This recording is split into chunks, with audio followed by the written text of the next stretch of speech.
I found out I was valuable enough for travel at 8:12 a.m. on a Wednesday, 1 minute after I'd finished booking every hotel, shuttle, and inspection site for the biggest logistics audit of the quarter. My boss, Carter, CC'd the whole department in his email denying my $2,000 travel request. Your presence isn't required. Please conduct all audits remotely. Remote audits. For a chain of facilities where Wi-Fi died if someone microwaved leftovers. I had built the audit methodology. I had trained the auditors. But suddenly, I was not essential enough to fly out for the trip I had organized. My cursor hovered over the screen as heat crawled up my neck, not because of the rejection. The money didn't matter, but because Carter had done it publicly. His favorite sport was humiliation, and that email was his victory lap. The real problem, and the reason he smirked every time he walked past my desk, was that he didn't understand the system he'd inherited when he became director. He thought travel was optional. He thought remote verification meant opening a Zoom call and asking a supervisor, everything up to code. He didn't know that the logistics audit depended entirely on on-site recalibration, something only I knew how to execute without shutting down operations. So when he cut me out of the trip, something interesting happened. The burden of responsibility shifted. If anything failed, it wasn't my signature on the field approval. It was his. And that's when I realized I didn't need revenge. I just needed to let the system work exactly as designed without me saving him from himself. 2 days later, the audits began. Carter was so proud of his cost-saving leadership that he insisted on handling communications personally. I stayed quiet, sipped my coffee, and waited. By noon, the first warehouse reported a calibration fault. Without the reset I usually performed on site, the sensors defaulted to their failsafe mode, which triggered mandatory equipment shutdown until certified. That shutdown meant trucks stopped, pallets stopped, forklifts beeped themselves useless. Every stalled hour cost the company tens of thousands. Carter emailed me in a panic. "Can you jump on a call and fix this? They say you're the only one." I replied politely. "As stated in my denied travel request, remote calibration is not possible. Please follow procedure." He did not like procedure. By 4 p.m., 4 warehouses were down. By the next morning, 9. The CFO stormed into the office, red-faced and furious, asking Carter why the projected operating loss had ballooned from saving $2,000 in travel to incinerating nearly $600,000 in stalled throughput. Carter blamed the supervisors. They blamed him. The CFO eventually traced the disaster back to the denial of my trip. I still remember the moment Carter got called into the glass conference room. Through the glass, I saw him stammer, gesture wildly, and keep pointing at printed audit sheets, my audit sheets, hoping numbers would save him. They did not. Cost of not flying me out, $2,000. Cost of shutting down operations, $582,400. Cost of Carter's ego, his job. The CFO later approached my desk with a tone that sounded suspiciously close to respect. "We'll be approving all future travel," she said, "and your work will be reflected in your next review." I nodded, keeping my expression neutral, but inside, I was smiling. All I ever did was follow instructions. Carter was the one who tripled the costs. I just stopped protecting him from his own leadership style. The email denying my travel request hit my inbox at 6:12 a.m., right as I walked into the office with the cheap coffee we weren't allowed to expense anymore. Trip request denied, not aligned with budget priorities. That was it. No greeting, no signature, just that single passive-aggressive sentence from my boss, Mark, a man who thought leadership meant cutting everyone's resources except his own. The trip in question. A $2,047 client onboarding visit that would have secured a $3.8 million annual contract. A contract. The kind of contract that kept our division afloat. I stared at the email, reread it twice, and then reread the Slack message Mark sent the night before about him, needing ideas for shaving costs before Q3. I knew then. He wasn't cutting costs. He was cutting me out of the success so he could claim it for himself. But if Mark wanted to play budget games, then I was about to show him how expensive his shortcuts could become. What Mark didn't know was that the client, Sandro Logistics, was old school. Handshakes, walkthroughs, in-person demos. They didn't close deals over Zoom unless you were already a deeply trusted vendor. I told Mark this repeatedly. He responded with a thumbs-up emoji. So when I informed Sandral's VP that I wouldn't be coming because my leadership revoked the travel approval, his silence was followed by the kind of cold, diplomatic reply that signals a deal slipping away. Understood. We may need to reevaluate the project timeline. Mark brushed it off, telling me to keep them warm and work your digital magic. He said it while sipping a $7 oat milk latte the company paid for because he labeled it a client relations beverage. I kept my face completely straight, so I did exactly what he asked. I kept them warm. I sent detailed updates, answered every question, organized virtual demos, and let Mark believe he was right. Meanwhile, Sandral began missing our standing calls. Their responses slowed.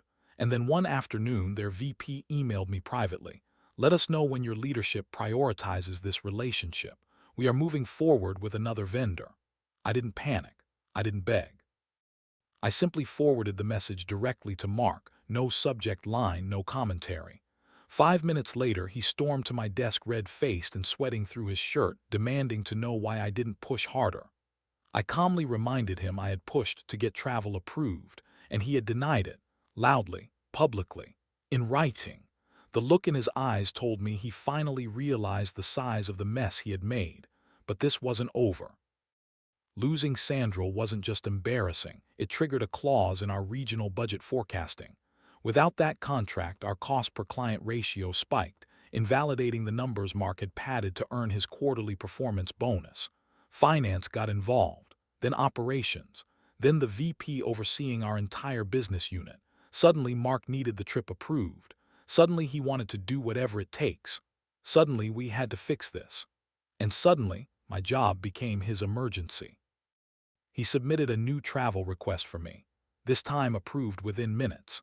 But the only available flights were last-minute, premium-tier seats, triple the original travel cost. The only hotels with openings were downtown convention resorts charging conference rates. Even ground transport prices surged due to a festival filling the city that weekend. The cost of the trip ballooned from $2,047 to just over $6,200. And that was before I even stepped on the plane. When I arrived, Sandral's VP shook my hand and said, "Glad to see you fought to be here." I didn't correct him. I delivered the demo. I walked their warehouse, and within 24 hours I secured the contract, at a slightly higher rate because they now required additional service guarantees after the leadership oversight. Mark never learned about that part. When I submitted the travel expenses, he tried to deny them again, claiming the cost was unreasonable. But finance had already been looped in by upper management. They approved every dollar and flagged Mark's previous denial for review. 2 weeks later, during an internal audit, his budget inconsistencies, misreported expenses, and altered forecasts came to light like dominoes falling in slow motion. Mark kept his job barely, but his promotion vanished, his bonus evaporated, and his new cost-cutting initiative was reassigned to someone who actually understood numbers.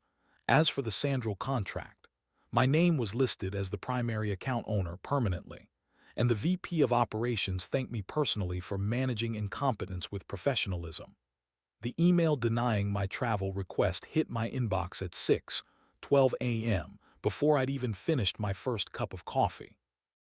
We cannot justify a $2,147.32 trip for a mid-level manager. Declined. No greeting, no signature, just that. I stared at it, blinking, because the project this trip supported was the same project my boss, Evan, had bragged about to the executive team as his strategic priority for Q3. The same project he'd praised me for carrying on my back. But apparently $2,147.32 was too much for me, even though Evan had just returned from a $9,800 leadership retreat in Scottsdale that, according to Instagram, was mostly margaritas and golf carts. I sat with the irritation for a minute, then another. Then something in me snapped from annoyance into something much sharper, much colder. they didn't want to approve the efficient, cost-effective way to do my job, then fine. I would give them exactly what they'd approved. No trip, no efficiencies, and the full consequences of their penny-pinching arrogance. Because if there's one thing corporate budgets never account for, it's the cost of sabotaging your own workflow. So I went to work. First, I canceled the consolidated vendor audits, which required in-person verification, because without travel approval, I legally couldn't conduct them. Instead, I issued independent, remote-only requests to each vendor, which triggered a compliance clause that required individual site assessments handled by third-party contractors at per-site billing rates. 23 sites. Average cost, roughly $3,400 each. But that was just the appetizer. Next, I shifted all time-sensitive work into queue because the company handbook explicitly stated, off-site work cannot be completed without prior approval from management. By denying my trip, Evan had put his signature on an email that now served as written proof that I had no authorization to perform any off-site duties, which meant delays, which meant missed deadlines, which meant penalties outlined in our service level agreements that Evan definitely had not read in full. And finally, I forwarded his travel denial to finance, in the name of documentation, knowing full well their automated risk system would flag the cost inconsistency between my denied trip and his Scottsdale golf getaway. Finance loved audits more than they loved oxygen. By the time Evan realized something was wrong, invoices were already hitting accounting like hailstones. 23 independent compliance assessments, SLA penalties from 2 Fortune 100 clients, a notice from finance demanding justification for inconsistent executive travel expenditures, and the cherry on top, the VP of Operations asking why his Q3 strategic priority had stalled. Evan called me into a meeting, voice shaking, trying to pin the blame on me. "Why didn't you tell me this would happen?" he hissed. I kept my tone polite, almost gentle. "I did, in the project outline, and the budget proposal, and the risk analysis memo. All 3 of which you said you skimmed. Also, per your email, I was not authorized to travel, so I could not complete the work as designed." He opened his mouth, then closed it. 2 days later, HR scheduled him for a performance review meeting. He didn't come back from that meeting with a job. And the best part, the company approved my resubmitted travel request, plus a new one, without a single question. Sometimes revenge isn't loud. It's just following the rules exactly as written and letting the math do the screaming. The denial came in a 3-sentence email sent at 11:47 p.m. long after he'd logged off for the day. Request denied. Travel unnecessary. Please find more cost-effective options. That was it. No explanation, no conversation, not even a signature block, just a digital slap from my boss, a man who'd never once left his glass office to see how any of us actually did our jobs. The $2,000 trip I'd requested wasn't a vacation, it wasn't optional, and it wasn't even for me. It was to send a junior team member to a client site because our largest manufacturing partner was threatening to walk, but apparently approving it would set a bad precedent. I sat there staring at the screen, exhaling slowly through my teeth as the red flags aligned into one perfect banner. He wanted to cut my costs so he could inflate his department's surplus. And suddenly I knew exactly what game he was playing and exactly how to beat him at it. The next morning he strutted into the bullpen like he always did, pretending he wasn't the reason turnover looked like a revolving door. "Morning, team," he said, lifting his coffee like a trophy he'd earned. "Remember, be resourceful today." He made eye contact with me for a split second, waiting for the spark of resentment he could later weaponize. I smiled back. "Absolutely," I said. "Already on it." And I was. I'd spent the night reviewing every contract, every service level agreement, every escalation clause tied to the client he'd refused to fund. If they didn't get on-site support within 10 days, their contract automatically triggered a mandatory vendor intervention, at their choosing, not ours. And their preferred vendor charged triple our normal rates. I'd flagged this in my request. He either didn't care or didn't read it. Both options were good for me. By day 4, the client started sending emails with subject lines written like warning sirens. Urgent, unacceptable delay. My boss forwarded them to me with nothing but, "Please resolve ASAP," as if I were the one who denied the solution. I replied professionally, looping him into every message chain, highlighting the exact clause he'd ignored. He didn't respond, which was perfect because silence was how he dug his own grave. On day 8, the client invoked the clause. They contacted the third-party vendor, booked an emergency 3-day site visit, and CC'd our leadership team to ensure transparency. The final invoice hit our department budget like a meteor: $6,120 per day plus rush fees, $22,480 total, triple the cost of the trip he'd denied, exactly as the contract said it would. The explosion came at 3:15 p.m. on the 9th day. My boss stormed toward my desk, waving the invoice like it was radioactive. "Why wasn't I made aware of this clause?" he barked. The bullpen fell silent. I tapped my keyboard once and opened our previous email thread on the shared screen. There it was, my original request, my explanation of the consequences, the clause quoted in bold, and his dismissive midnight denial. For a moment his face went slack, like he'd forgotten people could save receipts. "You should have escalated this," he sputtered. "I did," I said, clicking to the timestamp where he'd read the email. He opened his mouth again, then closed it. There was nothing left for him to say. 2 hours later, he was called into the director's office. He walked in tall, shoulders stiff with practiced confidence. 15 minutes later, he walked out hunched, eyes down, carrying a single notebook. Word spread quickly. He'd been removed from all budgetary authority pending an internal review.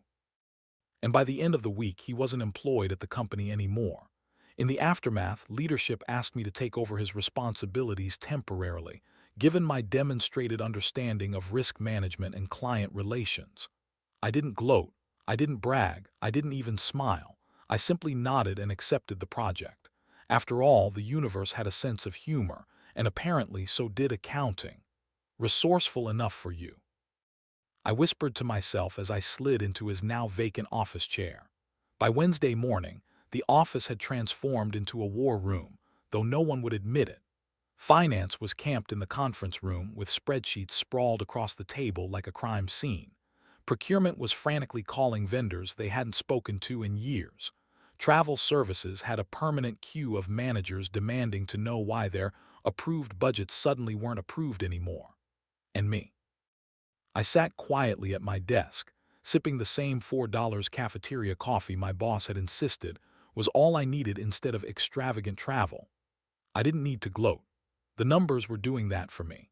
Every department was discovering that the cheap flights my boss insisted we book were now causing massive overtime, missed deadlines, and last-minute rescheduling fees. Those cost-saving regional hotels were charging cancellation penalties so high the auditors thought they were typos. And the ground transport vendor, oh, that was the masterpiece, had raised their rates by 34% because my boss neglected to renew the long-term contract I had recommended 3 times. I didn't sabotage anything. I didn't manipulate a single line item. I simply stopped doing the extra work that saved this company money every single day. The systems I built kept running, but the quiet, invisible tasks, the personal calls, the vendor nudges, the preemptive renegotiations, the travel optimizations, those required someone who cared. And I no longer did. By Friday, the CFO was furious. The week-over-week cost spike was too big to ignore. He marched into our department demanding answers, his voice echoing against the glass walls. My boss fumbled through excuses, blaming the economy, bad timing, and unexpected travel needs. But the CFO wasn't stupid. He had watched my reports for years, the tidy, precise forecasts, the cost savings that had kept his department looking sharp. Finally, he turned to me. "Did something change in your workflow?" he asked, not accusatory, curious. "Yes," I said simply. "I stopped performing tasks that aren't in my job description." My boss's face drained of color. The CFO looked between us. "What tasks?" "All the ones that prevented this," I said, gesturing to his stack of frantic printouts. It took exactly 30 seconds for the CFO to understand. He wasn't a man who needed explanations twice. He dismissed my boss from the room. When the door shut, he pulled out a chair, sat down across from me, and lowered his voice. "I can't force you to do extra work," he said. "But I can promote the person who made my job easier for the last 4 years." I raised an eyebrow. "And what happens to the person who ignored your recommendations?" I asked quietly. He smiled in the cold, corporate way executives do when they've already made a decision but haven't announced it yet. "We'll address that Monday," he said. I didn't need to ask more. The writing was already on the glass wall behind him. The cost of denying a simple $2,000 trip. A $6.4 million operational spike, 3 emergency audits, and 1 very short-lived managerial career. All because I finally stopped being the quiet hero who saved everyone money and started letting the company pay the true price of undervaluing the people who keep it running. By the end of the week, the finance department was practically begging me to swing by for a clarification. They didn't phrase it like that, of course. They wrapped it in corporate politeness and faux cheer. "Hey, when you get a sec, could you help us understand a few unexpected invoices that came in?" Unexpected. I almost laughed. Everything was expected. Every dollar, every delayed charge, every contractual clause that procurement never actually read. I didn't sabotage anything. I simply stopped shielding them from the reality of their own decisions. The last domino fell on Thursday afternoon. I was sitting at my desk eating a reheated pasta bowl when my manager approached, pale, sweating lightly, the kind of look people get when they realize the fire they smelled was coming from inside their own office. "We, need to talk," he said. I closed my Tupperware. "Sure. We got the new logistics invoices." "Yep, the hotel upcharges." "Yep, the after-hours fees from the vendors." "And the emergency courier contracts, all of them." I nodded once. He swallowed. This is going to cost us close to 6 figures." I raised my eyebrows as though the number surprised me. "Wow. And all of this, all of IT, could have been avoided if you just approved the trip like I asked," I added gently. He flinched. For months I'd been doing the job of 3 people, booking travel early, negotiating rates, preventing crisis spending, smoothing out bottlenecks before they became visible. I'd saved the company hundreds of thousands simply by doing the extra work he insisted was part of being a team player. But the moment he denied my $2,000 conference travel, I stopped being a team player. I went back to being an employee with a job description, nothing more. He rubbed his forehead. "Listen, maybe in the future we can revisit your travel allowance and your role, maybe discuss expanding responsibilities. Maybe." I stopped him with a raised hand. "I don't need promises," I said. "I need them in writing." His mouth opened, then closed again. I wasn't being petty. I wasn't being vindictive. I was simply giving the company what they paid for, nothing more. And in doing so, I forced them to confront the cost of undervaluing the people who quietly keep the machine from exploding. Later that afternoon, HR emailed me with one of those stiff, overly formal messages. "Let's schedule a time to discuss your future here." Ah. The corporate panic phase, my favorite. I showed up to the meeting, listened politely while they talked about recognizing contributions and avoiding future miscommunications and structuring compensation in alignment with impact. And when they asked, "What would make you feel supported?" I didn't hesitate. A promotion, a salary adjustment, an independent authorization for travel related to my projects. They agreed to all of it, not because they wanted to, because replacing me would cost more than the 6 figures they just burned, because now they understood the invisible work I'd been doing, because revenge in corporate life rarely requires sabotage. Sometimes all it takes is stepping back and letting people feel the weight of everything you were carrying for them. After all, they denied a $2,000 trip. I denied being their safety net. And eventually, they paid for both.